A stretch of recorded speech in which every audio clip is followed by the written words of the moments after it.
Fantasy Turf War, the show where 64 teams go head-to-head to see who's the ultimate champion. I am your commissioner, Cory, and we're back on this beautiful Thursday with an interview with Zach Brunner of Flurry Sports. I would like to give him all the public praise in the world that I can. Unfortunately, he's a Packers fan, so it's limited. But it's a great interview. He was one of the early ones we did, so you can tell I'm a little nervous more than I am nowadays. But it was a fun one, and we talk a lot of Packers stuff, and he redeemed himself with some Culvers, and it's all good. But he's a great guy, and I think he's a welcome addition to the league. So I hope you guys enjoy this interview. All right, Zach, how are you doing today? Good. How are you doing? I am upright and above ground, so I will not complain. Although sometimes you want to. I'm very excited to have you in the league. Welcome to the league. Welcome to Fantasy Turf War. Wanted to get to know you a little bit. So let's start by, where do you come from? I noticed a certain hat on your head and a shirt in the background we'll get into here in a minute. But tell us a little bit about yourself and how you got started with Flurry Sports, and tell us a little bit about that. Awesome. Yeah. So I am from Wisconsin, if that wasn't a dead giveaway. I'm not just like an outside fan of the state, inside and proud. So I'm a Packer fan.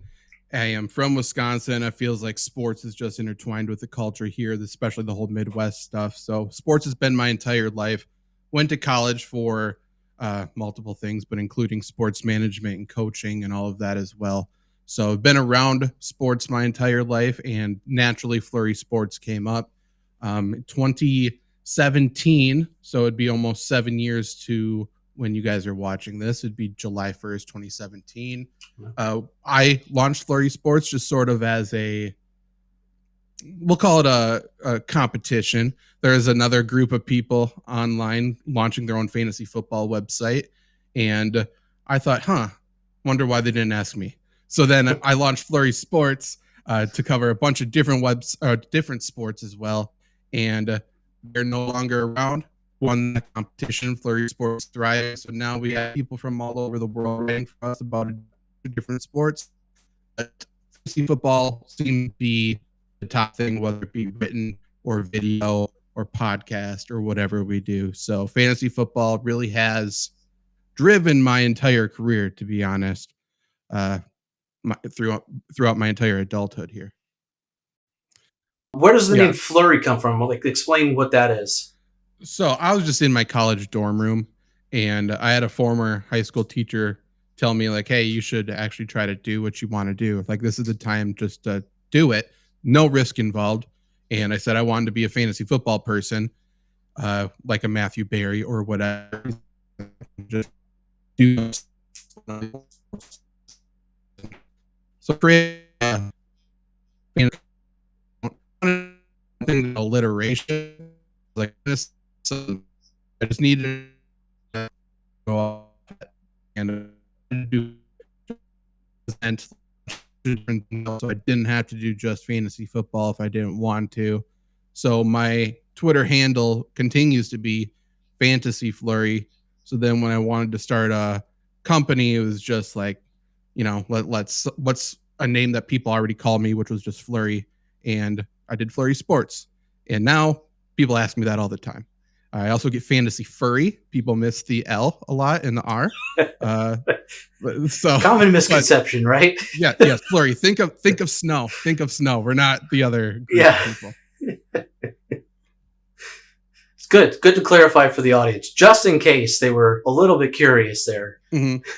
Yes. If you're coming to our channel and stuff like that with that in mind, that's fine. Subscribe and like, but there's not much content for you.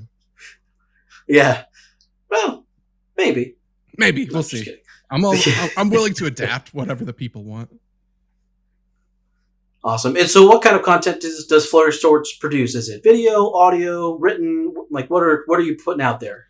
We are mostly written content, so a lot of articles on flurrysports.org, but we have a multiple podcasts now, probably 4 or 5 different podcasts with fantasy football, with just a Green Bay Packers podcast. We have the Flurry Sports podcast, which is basically just my co-host and I talking about sports looking at it sort of like professional wrestling, I would say, for the most part, diving into the storylines of sports because they are absolutely ridiculous.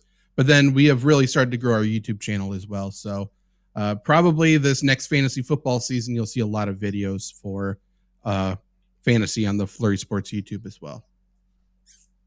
Very cool. And I apologize. I threw up a little in my mouth there when you said that you have a dedicated channel dedicated to the Packers, which you can probably tell from my hat. I am not a Wisconsin sports fan at all. Yeah.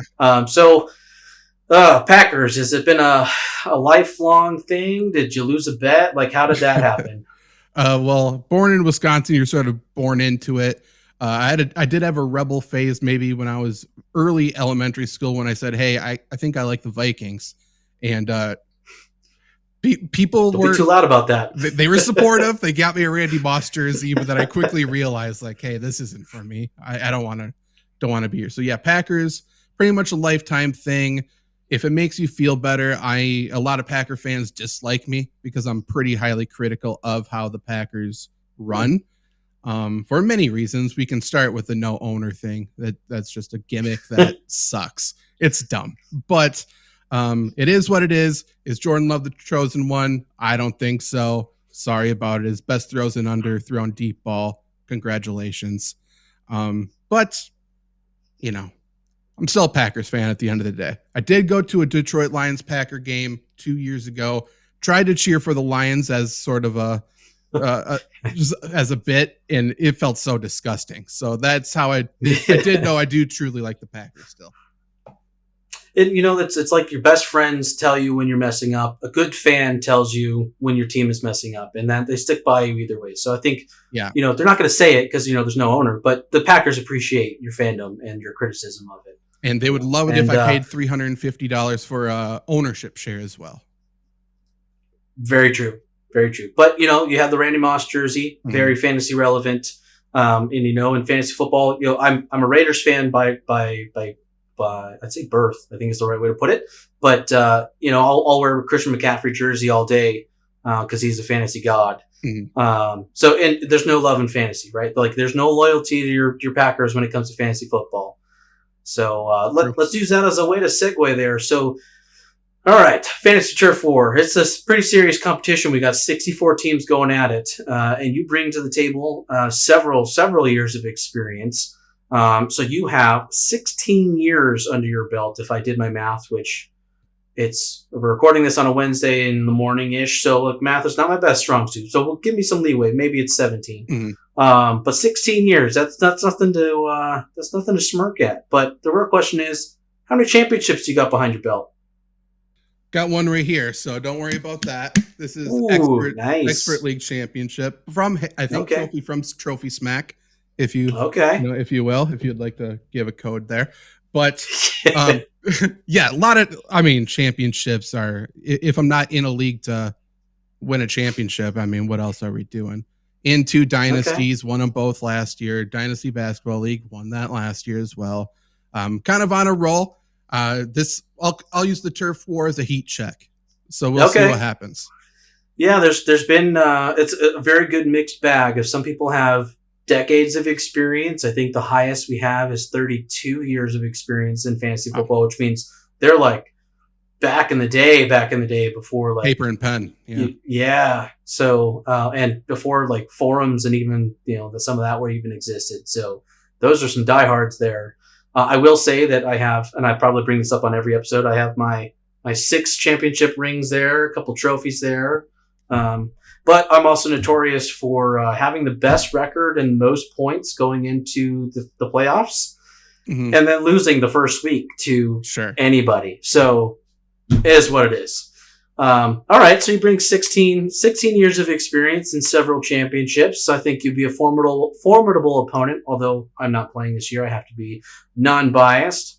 But I think we are excited to have you in the league. And, I think it'd be interesting. I would say I'm rooting for you, but with the picture in the background, all right, I'm going to half root for you. You got the Packers, but you got Culver's back there. So because of the Culver's thing, I'll support your team. The Packers, I can't help you there. Culver's Sorry, brings I people can't. together. I tell you, that's It a does. beautiful thing. This is some glorious food that I think there's one out by me, but it's very far away, so I don't go very often. Okay. But all right, so now we got that out of the way. Let's kick it into some overtime here. What we give every team in the interview is 3 questions. You have no idea what they are. No time to prepare. It's kind of interesting to see how people respond. So nothing is off limits. Have at it. But question number 1, do you believe in aliens?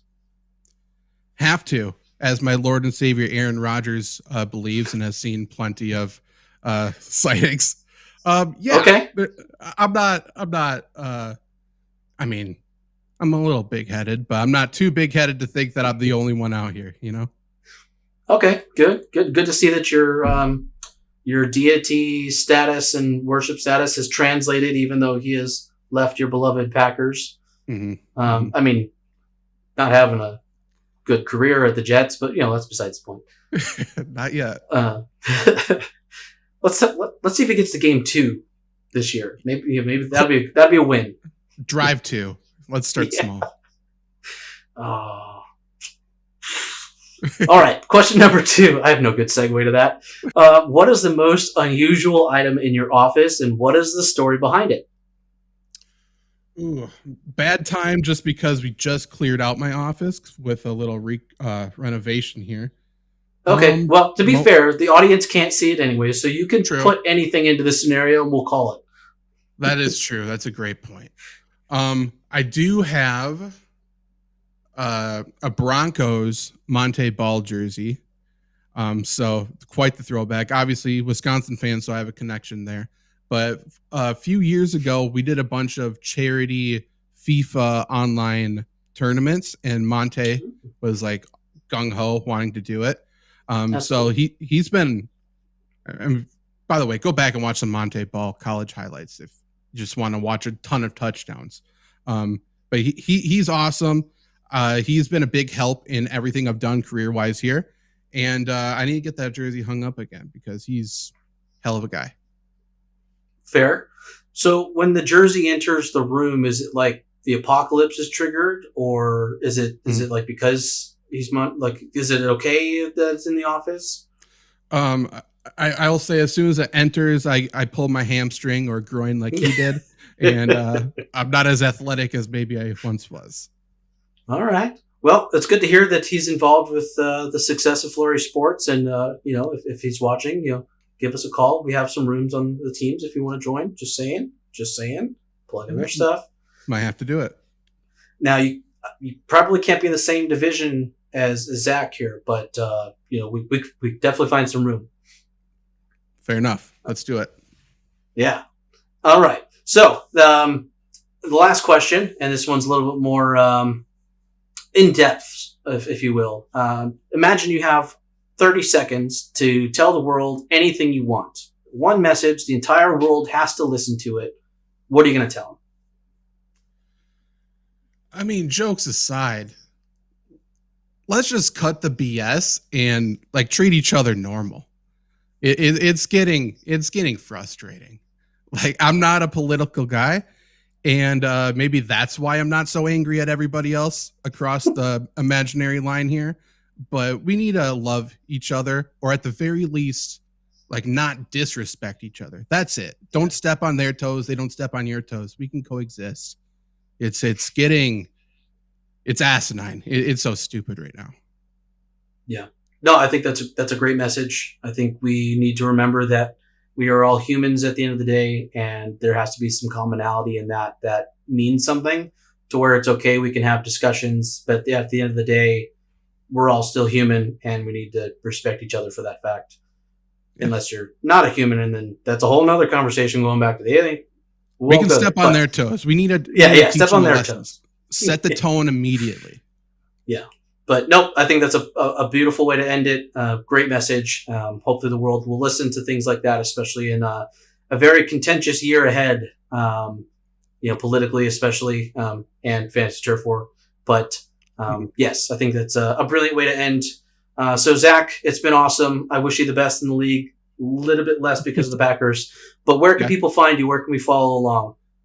You can follow anything Flurry Sports does at Flurry Sports, whether it be flurrysports.org, at Flurry Sports on YouTube, Twitter, or Facebook. My personal Twitter is at Fantasy Flurry. But you can see all my writings, videos, again, at the Flurry Sports stuff. So definitely go check that out. Lots of content for you this year. Possibly even some Turf War stuff over there as well. You know, if I have a matchup, if I have to cut a promo, I'll do it. You know, I got to hype myself up too. It's 64 teams going head to head, and it is a very public thing with it being online and on YouTube and websites, and like there's gonna be some smack talking. So if you don't do it, I probably will. So go for it. Yeah. Especially since I'm not playing, I could poke all the fingers, poke all the things I want there. But yeah, and we'll of course link everything up in the show notes to make sure people have everything that they can to go find you. But it's been awesome talking to you today, and I wish you 90% success in the fantasy turf war here in season 1, and hopefully we see you in the playoffs. I appreciate it. It seems like I'm earning more of your hope, so we're doing good 91%, stuff. 90 and a half. Trending up. Awesome. Thanks, Zach. Yep.